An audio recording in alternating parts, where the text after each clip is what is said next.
As family and friends get ready to say farewell to the victims killed in the church massacre in Charleston, South Carolina, we are learning more about them. CNN's Athena Jones shows us who they were and how much impact they had on their families and their community.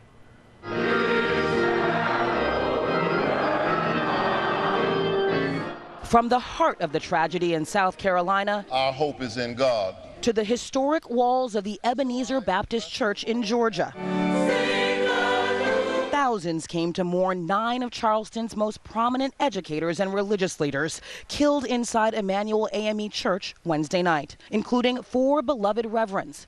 Among them, 74-year-old retired Reverend Daniel Simmons, who attended the church every Sunday. 49-year-old Reverend DePayne Middleton Doctor, who served her community in the Learning Center of Southern Wesleyan University. 45-year-old Reverend Sharonda Singleton, pictured here with her son on Mother's Day, coached at a local high school. Only love can conquer hate. And the distinctive voice of Reverend Clementa Pinckney, leader of the Emmanuel AME Church, was also silenced, gunned down as he preached. And to see him die face down in the ground. A state senator, Reverend Pinckney became the youngest African-American ever elected to the South Carolina legislature. After the shooting of Walter Scott by police, he stressed the need for police body cameras in South Carolina, using powerful language. And that a badge and a gun does not give someone superiority or will trump their constitutionally protected privileges and rights in South Carolina. Friends and family are struggling to cope with the loss of so many inside a place of worship.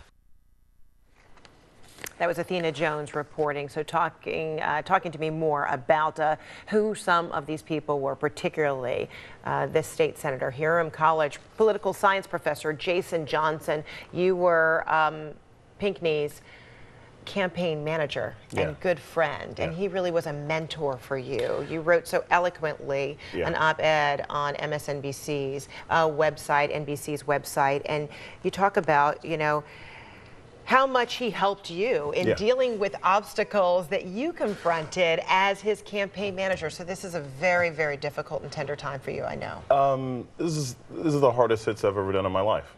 And I tell people all the time that it's the difference between talking about 9/11 and having lost somebody in one of the towers. Clem is one of the most influential people in my life. We spent months together. I last talked to him was a couple years ago. I was doing an update on my book.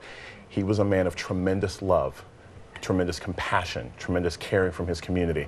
He came from little or nothing, and there's not a lot of people who come from the environment he came from that want to stay in South Carolina, that want to serve, that want to commit.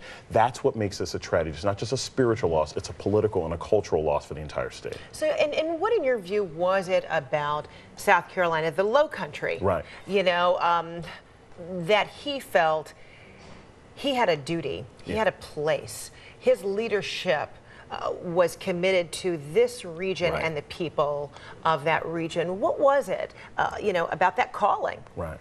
It wasn't just a spiritual call, it was a personal calling. And we just talk about this all the time. I was like, why are you staying here? I was like, we'd be driving around, and I say this all the time, it's like, this is pre-internet. You know, when you're in the car, you're just driving for hours on end, you're talking about race and culture and class, and he said, look, I love these people.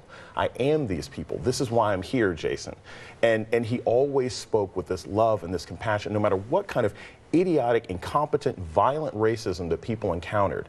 He didn't say it was okay. He didn't say we're going to be fine with it. He said, I'm a man of faith, and through our faith and our commitment, we will survive this and we will still be victorious. That's something I learned from him, because I didn't believe that until interacting with a guy who was only 23 years old and had that belief system. And you didn't believe it because you weren't someone who was from that region. You weren't exposed to this. He called you city boy, you know, affectionately. But this opened your eyes, even as you write, just simply as looking out the window and wondering, you know, what is that fog? What is that stuff out there? And he's like, that's the cotton field that you're looking at right now. But this was an educational kind of passage for you too. And it was an education as a political passage, because one of the things that I saw about how Clem always served is he never forgot the importance of that community.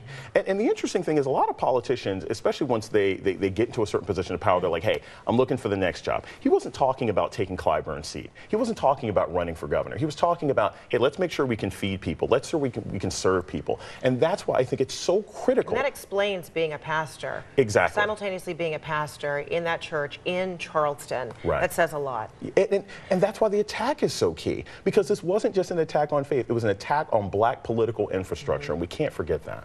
So what are your hopes in how this moment that the nation is recognizing, that is pain Charleston and beyond, and you personally, what are you hoping this will fuel in terms of change, in terms of tolerance, in terms of unity? We need to have a candid conversation in this country, not about race. That happens every day. We need to have a candid conversation in this country about responsibility. We're responsible for acknowledging this for what it is. This was white supremacy, this was terrorism, this was an attack on black political power. Responsible for recognizing it and doing something when you see it. Exactly. We can't just sit by and passively say, oh, this is terrible, it's time to heal. No, you can't heal when you can't agree on what made you sick to begin with. And we have to come to an agreement. This kind of belief system has to be rooted out. This kind of attitude, we can't just call this jokes by a bunch of frat boys in Oklahoma anymore, because this is what it leads to. And that responsibility and accountability is what I hope comes out of this tragedy. All right. Jason Johnson, thank you so much. And again, our deepest sympathies on your loss, the loss of so many in Charleston and beyond. Thank you.